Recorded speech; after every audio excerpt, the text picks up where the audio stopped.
அனைவருக்கும் வணக்கம். நான் பிரபாகர், ஜோதிடர். ஓம் சிவாய நமக. சிவசக்தி திருச்சிற்றம்பலம்.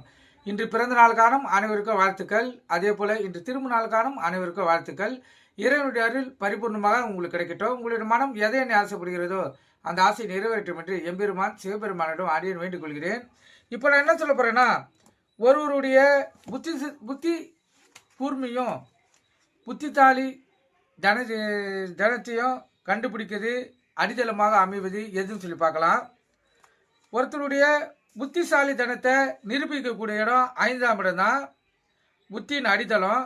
ஒருவருடைய எண்ணத்தை காட்டக்கூடியதும் இந்த 5ஆம் இடம் தான். ஒருவரை பற்றி பேசும்போது தங்க குணம், தங்க மனசுக்காரன், பொன்மன செல்வன் என்றெல்லாம் கூறுவோம். சிலரை பசுந்தோல் போத்திய புலி, ஏமாற்றுக்காரன், கெட்ட எண்ணக்காரன், பொய் பித்தல் ஆட்டம் செய்பவன் என்று தூத்துவார்கள். இதெல்லாம் தெரிவிப்பது 5ஆம் இடம் தான். 5இல் நல்ல கிரகங்கள் நலந்தரு நிலையில் இருந்து விட்டால் அந்த ஜாதகர் தங்க மனசுக்காரன் தான். நன்மையே செய்வராகவும் நல்லதையே நினைப்பவராகவும் அந்த ஜாதகர் திகழ்வார். 5இல் செவ்வாய், சனி, ராகு, கேது என்ற தீய கிரகங்கள் இருந்துவிட்டால் அவரை நம்பி செயல்பட முடியாது.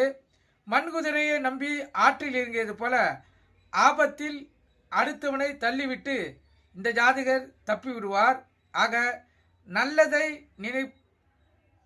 நினைப்போருக்கும் நன்மை செய்வோருக்கும் 5இல் நல்ல கிரகங்கள் இருக்கு என்பது சாஸ்திரத்தின் உண்மை. கருத்து கொண்டு பயன்பெறுங்க.